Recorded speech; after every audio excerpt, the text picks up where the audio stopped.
Morning, everybody. Welcome back to Cat's Book Nook. Today is March 5th. It's Monday. This weekend I did a 24 and 48 hour readathon, which is why I didn't record last night because I wanted to make sure I got all of the books that I read this weekend in the vlog. I sound kind of dead today. It's Monday morning. I haven't had my coffee yet, and I'm going to try to get through this because I don't want to do this later tonight. So, books that I finished this week were Uprooted by Naomi Novik. I'm trying to get to the picture that I have. The audiobook version of this was very kind of, it was good. It wasn't great. I miss reading the hard copy of that, and eventually I will pick up my own copy because I want to have it because it's a really good book. I really enjoy it. I also finished JoJo Moyes by 1+1. I almost said by JoJo Moyes. It was a kind of cute love story where you've got a damsel in distress. She's not trying to be the damsel in distress. She's a perky female. Not much different from Louisa in Me Before You. But she's got 2 kids, finds herself in a conundrum. The little girl is super, super smart. The boy is just trying to figure things out because his dad isn't there. And technically, yes, the woman is his stepmom. He never once calls her mom. He always calls her Jess or Jessie. And it was you wanted to see where their lives ended up. And I liked it. So I'm glad I finished that book this week. Also finished Kitty in the Midnight Hour this weekend. Really quick read. Kind of got pissed off at Carl. Kitty doesn't necessarily come off as a damsel in distress. And I like how she's growing into her character in this one. It will be interesting to see how she grows into the rest of the series. So, I need to pick up the second book. Just like I need to pick up the second book for this one. Anne Bishop's The Pillars of the World. I am kicking myself for not owning the second book because I probably would have gotten through this entire trilogy had I had it. I wouldn't have read anything else this weekend except the series because it was awesome. And I loved it. And I don't want to tell you guys anything about it except that the synopsis on the back leaves much, much, much of the details in this book out. I went in thinking it was going to be some crazy story about a witch and fae, and it is a crazy story, but it's the good kind of crazy. And I got sucked in from like page 22, and I didn't want to put it down. So, there's that one. I also finished, and I talked about this book in my monthly wrap-up, I finished Lirael by Garth Nix. I have a portion downloaded, and as soon as I clear off my other audiobooks, I will hopefully finish the series. Lirael was... I liked the way that he didn't completely wrap up the storyline, so he left readers wanting and needing the third book in the series. I'm not entirely sure how the fourth book fits in, but we'll see how that goes. So, currently reading time. I am currently reading, grudgingly, because I started this book this weekend, Dragon Tears by Dean Koontz. I got to page 56, and it's like, do I really want to continue this, or do I want to find something else to read? So, I'm glad I found something else to read, which was 1+1 by JoJo Moyes. This one's a little trippy, but this is actually the only Dean Koontz book that I like. So, I'm going to try to finish this book this week, just so I can say that I read it. Then I am currently listening to... started this, and this ended up being the 6th book this weekend. The Tragedy Paper by Elizabeth Laban. I'm only 25 minutes into this book. It's a short audiobook. It is actually really good. You're drawn into the story of Tim, and it's about this kid who... it's like Tim is telling this kid his story, because the senior year project is writing a tragedy paper. So Tim is helping... I forget what the kid's name is, but Tim's helping him with the tragedy paper. So, I know that somebody's died.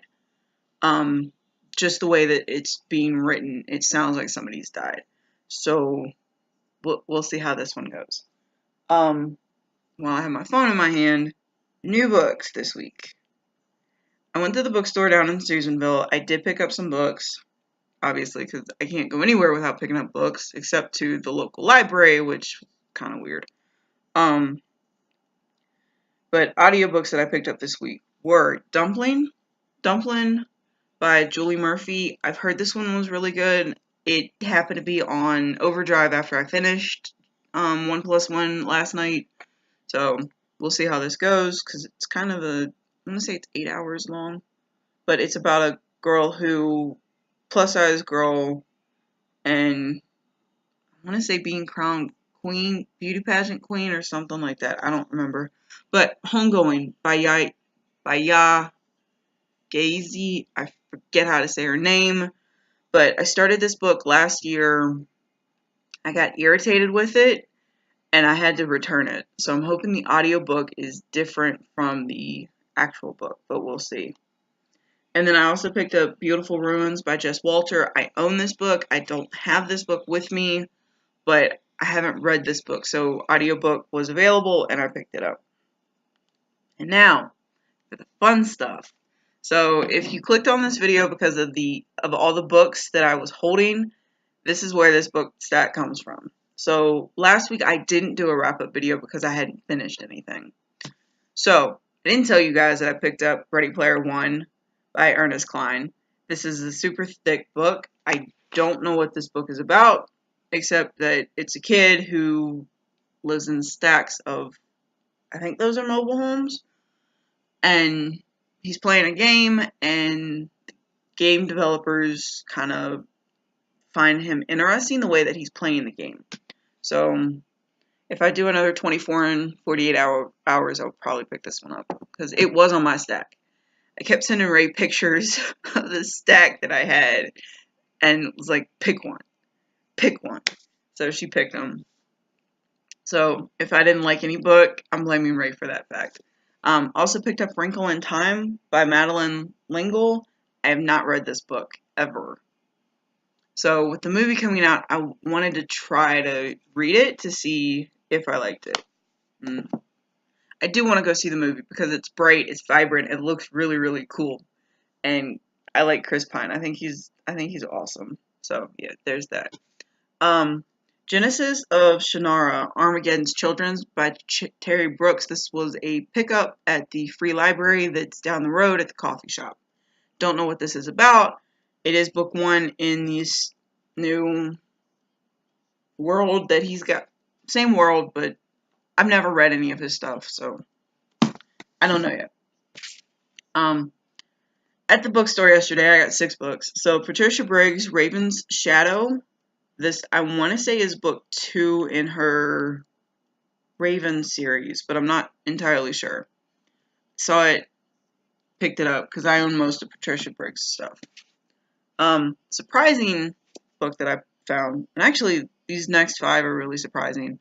Mr. Churchhill's Secretary by Susan Ella Neal. I had this on hold through overdrive. It was almost ready for pickup, and I found this. It feels like it's a brand new copy, but it was in the used book section. So, don't know much about it. It's World War II. It's England, and I keep saying it'll be interesting, but I'm actually looking forward to reading this physically instead of listening to the audiobook. She has a complete series on overdrive. I want to say there's 5 or 6 books. There may actually be more. Picked up Julie and Julia by Julie Powell. Watched the movie, have not read the book yet. So yeah, we'll see when I actually pick that one up. At Water's Edge by Sarah Gruen. I liked her Water for Elephants book. I don't know what this book is about. It's on my overdrive list, so.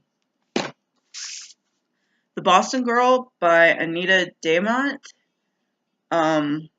This is on my Goodreads to be read shelf, I think. Yeah, I'm pretty sure it's on my Goodreads to be read shelf. and I'd gotten it from the library before I left. Again, not a book I know that much about, and I just want to read it so I can clear my shelf. Very ambitious this year. And then finally, All the Light We Cannot See by Anthony Doerr. Booktube seemed to like this book, and I found it for $3. It was $3 because it's kind of, it looks like it's sat for a while, kind of like that. But I don't know what this is about. I think it's another World War II book, which is kind of surprising because I picked up 2 or 3 of them this weekend. I don't mind World War II books. I actually kind of like them, but I guess I have a rather skewed opinion about stuff. So, All the Light We Cannot See. This was actually the first book I picked up yesterday because I saw it in the stack and it's like, oh, gotta have it. And it should be really good, but it's not on any of my shelves to read anytime soon. So there's that. I didn't return anything because I don't have, I'm not getting the library card while I'm here. I didn't DNF anything unless you want to include Dragon Tears in that DNF haul because I want to finish it just to say I finished it. I'm not a big Dean Koontz fan. So with that, I think that's everything. And I hope you guys have a wonderful Monday, and I will talk to you guys later.